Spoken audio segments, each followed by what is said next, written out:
di rumah duka, kiranya apa-apa yang kita bacakan tadi dapatlah diijabah oleh Allah Subhanahu wa Ta'ala dan diberikan langsung kepada almarhum paman kami Muhammad Yahya Kombih bin Ibrahim Ahmad Kombih. Kiranya Allah lapangkan kuburannya, diampunkan Allah segala dosanya, dan diterima Allah segala amal ibadahnya, dan kelak dimasukkan oleh Allah ke dalam surganya. Inilah harapan kita. Amin, amin, ya rabbal alamin. Kemudian selawat berangkaikan salam tidak pernah bosan-bosannya. Marilah kita kirimkan, kita hadiahkan pahalanya kepada ruh junjungan alam, yakni Nabi besar Muhammad sallallahu alaihi wasallam. Kiranya dengan selawat yang telah kita kirimkan, kelak nanti kita mendapat syafaat dari junjungan kita di hari kiamat kelak. Amin, amin, ya rabbal alamin. Yang kami hormati Bapak Kepala Desa beserta staf dan jajarannya, yang kami hormati Imam Khatib Bilal, yang kami muliakan pada tuan-tuan guru kami, ulama-ulama kami yang telah dapat berhadir pada kesempatan ini. Kemudian yang tidak kalah paling saya muliakan yaitu bapak-bapak, ibu-ibu, saudara-saudara yang telah dapat berhadir pada kesempatan kali ini. Izinkan kami untuk berdiri sejenak untuk memberikan kata-kata nasihat, akan tetapi bukanlah maksud kami untuk mengajari, akan tetapi kami berdiri di sini adalah sebagai manusia biasa, sama seperti saudara. Akan tetapi di dalam Islam adalah kaidah ad-dinun nasihat, yaitu agama Islam itu saling sehat menasihati, saling ingat mengingatkan. Bukan berarti saya berdiri karena saya paling banyak ilmu. Berangkat dari hadis Rasulullah Sallallahu Alaihi Wasallam, kata Rasulullah Sallallahu Alaihi Wasallam, awalu yuhasibu yawmal qiyamah as-salah. Kata Rasulullah Sallallahu Alaihi Wasallam bahwa sesungguhnya awal-awal dihisab di hari kiamat kelak adalah masalah salat. Apabila salat seseorang itu bagus, maka dianggap baguslah seluruh amal ibadahnya. Akan tetapi apabila buruk, maka dianggap buruklah segala amal ibadahnya. Bapak Ibu saudara sekalian yang kami muliakan, bahwa Allah Subhanahu wa Ta'ala akan memperhitungkan, akan menghisab hambanya kelak di hari kiamat. Yang akan diperhitungkan yang pertama yaitu masalah sembahyang. Padahal kalau kita pikirkan, apalah itu sholat, hanya 5 menit, 10 menit itu udah pakai zikir dia itu.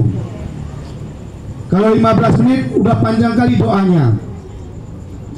Akan tetapi mampu untuk mengantarkan seseorang masuk ke dalam surganya Allah apabila sholat ini bagus. Akan tetapi apabila sholat seseorang itu rusak, maka menenggelamkan dia ke dalam api neraka, asbab daripada sholat yang rusak yang dia lakukan. Sudah terbukti sekarang untuk mencapai surga itu sangat susah. sehingga hal kecil pun yang diberikan oleh Allah kepada kita untuk kita lakukan sangat sulit kita melaksanakannya. Bisa kita cek bagaimana keadaan masjid sekarang ini. Allah yang memberikan dia rezeki, Allah yang memberikan dia anak, Allah yang memberikan dia kesehatan, Allah yang memberikan dia pekerjaan. Akan tetapi kebanyakan manusia yang dia tuhankan adalah atasannya. Begitu Allahu Akbar, Allahu Akbar, berapa banyak orang menuju masjid? Apakah kita tidak malu nanti kepada Allah? Manakala kita nanti di hadapan Allah yang telah memberikan kita kehidupan, kesenangan, akan tetapi berapa banyak yang kita takut manakala ucapan Allahu Akbar, Allahu Akbar yang dimandangkan kepada kita. Berapa banyak kita untuk bersegera menuju rumah Allah. Bisa kita presentasikan masyarakat desa Kota Tenganan ada berapa jiwa dan berapa yang kita tengok masuk ke dalam masjid setiap waktu. Ini menandakan bahwa betul-betul memang sholat itu adalah mengantarkan ke dalam surga, sehingga orang yang masuk tidak banyak. Orang untuk mendapatkan kesenangan dunia saja pun kita bersusah payah. Wajar kalau untuk kesenangan akhirat kita lebih payah, sehingga hal yang kecil pun kita tengok sangat sulit untuk melaksanakannya. Apakah kita tanya dalam hati kita, pantaskah apabila saya mempunyai tuan ataupun bos, dia yang menggaji saya, dia mengasihkan rumah, mengasihkan pekerjaan kepada saya, sementara saya bekerja kepada orang lain. Dia suruh kerja saya di kebunnya, tahu kebun orang yang saya kerjakan. Bagaimana perasaan bos melihat saya?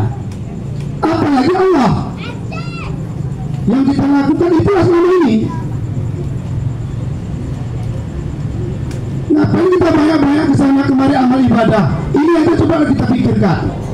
Pantaskah kita meninggalkan sholat manakala azan dikumandangkan, sementara Allah memberikan semuanya kepada kita?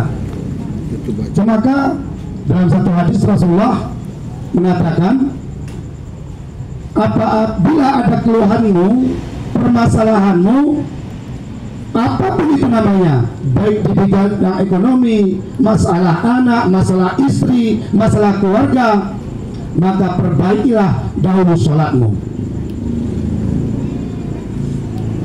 Sholat yang kita perbaiki, insya Allah ini akan ikut. Ini kita hanya ngeluh kepada saudara kita, wah payah lupa ngeluhin, capeknya saya rasa cari uang. Ini permasalahan ini belum selesai, datang lagi permasalahan ini. Permasalahan ini belum selesai, datang permasalahan ini. Yang tepat kita ngadu kepada kawan kita di kedai kopi, bukan pada Allah. Kapan mau selesai masalah kita? Kawan kita ngadu itu di kedai kopi.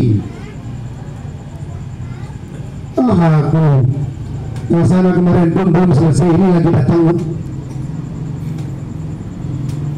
Kapan Allah memberikan kepada kita tempat ngadu kita di kedai kopi, tempat ngadu kita bukan di tempat sujud.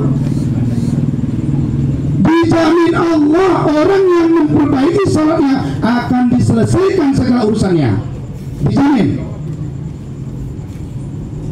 Kalau tidak nanti diselesaikan oleh Allah permasalahan saudara-saudara, lempar rumah saya.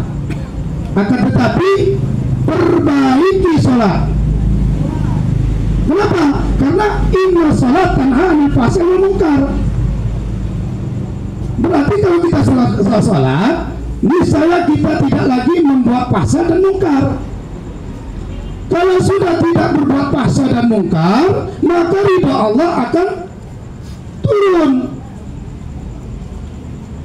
Karena di sholat ini, coba bayangkan, wahai saudara-saudaraku yang kami muliakan, sehingga sholat ini saking besarnya untuk melihat orang itu anak durhaka atau anak yang berbakti kepada orang tua, tengok sholatnya.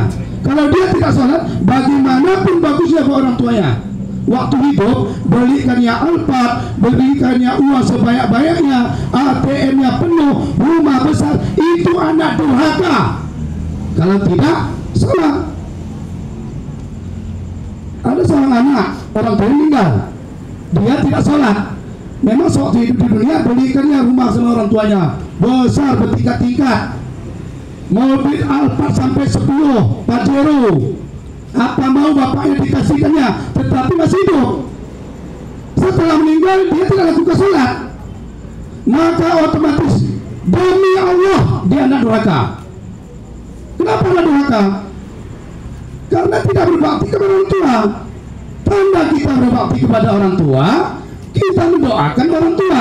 Di mana mendoakan orang tua yang dikabulkan oleh Allah? Itu di dalam sholat.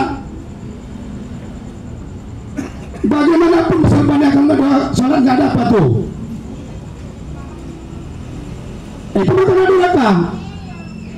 Kalau orang tua kita kelaparan di dunia nggak kita kasih, masih hidup, ada tempat dia minta. Nggak biarkan orang kelaparan. Orang gila pun dikasih orang makan. Tapi kalau udah masuk dalam kubur, kalau nggak pertolongan anaknya, siapa lagi kita harapkan? Wajar disumpahi bapaknya dalam kubur, mau mana mau dia anak yang apa? Anak yang berbakti, anak durhaka dicap oleh Allah. Itu makanya mau senang hidup di dalam dunia dan akhirat, perbaiki sholat. Sholat saya udah bagus. Coba belajar kita untuk menyelami makna dan artinya, sehingga komunikasi kita kepada Allah lebih bagus. Nah, jadi ini bukan memang itu paksa saya buat kayak gitu keras, kalau nggak keluar suara saya. Nah, jadi jangan tersinggung. Ini supaya bagaimana kita selamat dunia dan akhirat semuanya. Di dunia kita selamat, di akhirat juga kita selamat. Jadi orang tua kita pun yang telah kita kebumikan bisa selamat. Jadi ini tertekan kepada saudara-saudaraku, tuan-tuanku yang ada di rumah ini. Doakan paman kami ini, orang tua kalian ini, coba doakan. Jangan lagi dari sini ke depan meninggalkan sholat, supaya paman kami ini selamat di dalam kuburnya. Ini banyak kita di sini nih. Satu anak yang sholat berdoa lebih diperhitungkan oleh Allah ketimbang kita ini semuanya. Itulah kelebihan anak. Karena doa anak kepada orang tua nggak ada hijab, asalkan dia sholat. Demikian saja, lebih dan kurang kami mohon maaf. Assalamualaikum warahmatullahi wabarakatuh.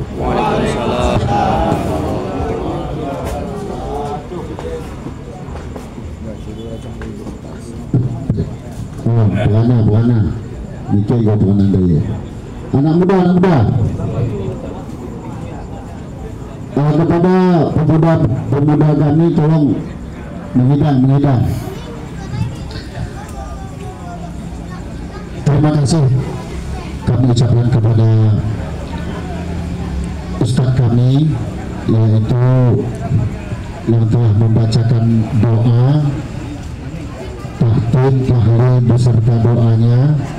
Kiranya apa yang dibacakan tadi dapat diijabah oleh Allah. Kiranya kami ini dalam keadaan sempit dilapangkan oleh Allah. Jika berjalan menjadi tongkat, jika lagi gelap menjadi lampu, menjadi berita. Terima kasih kepada Ustadz kami juga, teguh kami Pak Cun, yang telah mengingatkan kita. Bapak Haji telah mengingatkan kepada kita untuk selamat dunia dan akhirat itu kuncinya adalah sholat. Terima kasih kepada Ustadz. Kami dari ahli baik tidak dapat membahasnya, hanya kami serahkan kepada Allah Subhanahu wa Ta'ala. Terima kasih kepada bapak-bapak dan ibu-ibu. Kami dari Sepangkalan Ahli Bait mengucapkan banyak ribuan terima kasih kepada bapak-bapak dan ibu-ibu yang mana kiranya udah 3 malam berturut-turut membacakan Samadiyah tahtim tahlil di rumah ulama kami ini, yaitu Muhammad Yahya Kombe bin Ibrahim Ahmad Kombe. Terima kasih kami tidak dapat membalasnya, hanya kami serahkan kepada Allah Subhanahu wa Ta'ala. Kami dari ahli bait, mungkin ada tempat yang kami sediakan tidak senonoh dipandang oleh mata, mungkin ada kata-kata kami yang tidak enak didengar oleh telinga. Kami dari ahli bait mohon maaf beribu-ribu kali maaf. Mungkin ada masakan kami yang kadang kurang asam garamnya, itu pun kami mohon maaf beribu-ribu kali maaf. Saya sebagai protokoler mengingatkan kembali kepada Bapak yang ada beras tahlilan di depan kita, kiranya tolong dibawa. Mohon maaf atas segala kekurangan. Terima kasih atas segala perhatian. Wal afu minkum. Assalamualaikum warahmatullahi wabarakatuh. Waalaikumsalam warahmatullahi Ya, wabarakatuh.